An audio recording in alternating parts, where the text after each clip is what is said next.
wabarakatuh. Salam kompak, salam satu BPD se-Kabupaten Lahad.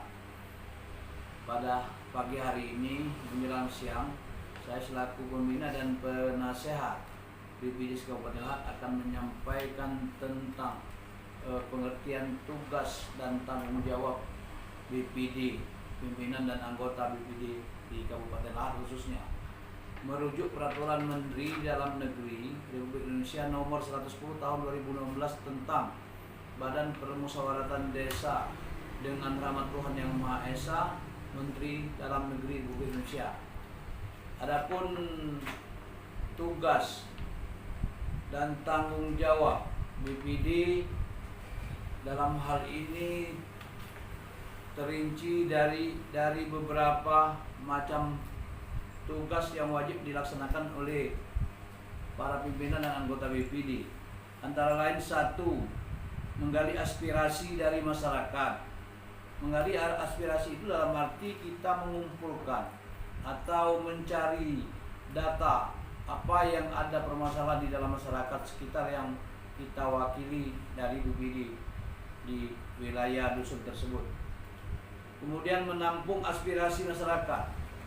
Menampung dalam arti pengertian bahwa setiap ada permasalahan di masyarakat, di wilayah sekitar kita harus wajib menerima dan menampung laporan dari masyarakat di sekitar kita yang kita wakili tersebut.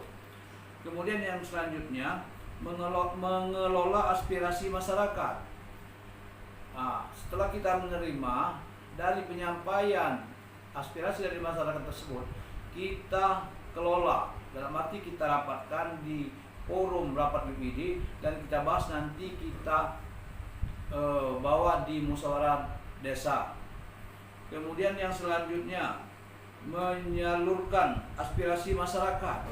Menyalurkan ini adalah menyampaikan apa yang diminta ataupun yang diharapkan oleh masyarakat.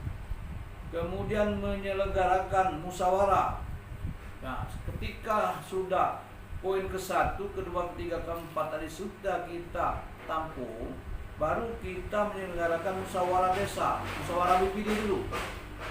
Musyawarah Badan Permusyawaratan Desa, agar apa yang telah kita gali, kita tampung, kita kelola, dan bisa kita salurkan dalam forum rapat BPD. Kemudian disimpulkan bahwa ketentuan yang harus kita sampaikan sebagai berikut. Kemudian yang selanjutnya, membentuk panitia pemilihan kepala desa. Membentuk panitia kepala desa itu adalah juga salah satu tugas wajib dari BPD. Membentuk, misalnya masa berlakunya kepala desa ini akan habis dari tanggal sekian ke tanggal sekian. 1 minggu sebelum itu kita BPD sudah merumuskan dan merapatkan untuk membentuk panitia penyelenggaraan pemilihan kepala desa. Ini tugas, salah satu tugas yang wajib dijalankan. Tidak bisa dalam pembentukan panitia itu dikendalikan oleh kepala desa. Ini diatur oleh undang-undang dalam pasal 31. BPD mempunyai fungsi dan tanggung jawab ada 3 hal. Yang pertama, kenapa? Membahas dan menyepakati rancangan peraturan desa bersama-sama kepala desa. Berarti satu paket BPD dan kepala desa tersebut. Kemudian menampung dan menyalurkan aspirasi masyarakat desa. Yang ketiga, melakukan pengawasan kinerja kepala desa. Nah, kalau secara pengertian secara nasional dan globalnya, bahwa BPD itu adalah Dewan Perwakilan Rakyat di Desa.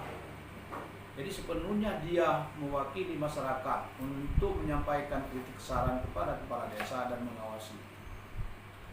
Kemudian Bapak Ibu hadirin sekalian, untuk yang selanjutnya, menyelenggarakan musyawarah desa khusus untuk pemilihan kepala desa antar waktu.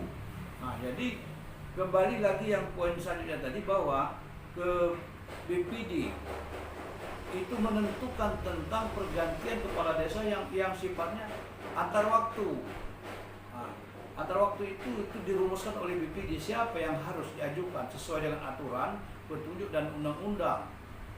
Ini haknya BPD yang menyampaikan dan dibahas di forum rapat siapa yang akan kita ajukan untuk penggantian kepala desa antar waktu. Ini tugas BPD ini. Bukan tugasnya tim sukses Bapak Ibu hadirin sekalian. Ini asli tugasnya Badan Permusyawaratan Desa. Kemudian yang selanjutnya membahas dan menyepakati rancangan peraturan desa bersama-sama kepala desa. Membahas dan menyepakati. Nah, ketika sudah ada proses-proses dari satu sampai berikutnya, maka kepala desa bersama-sama BPD untuk mensepakati apa yang harus dilaksanakan ketika tahun yang akan datang, seperti kesepakatan penerapan dari anggaran APBD, anggaran belanja pendapatan desa untuk diterapkan pada tahun yang akan datang.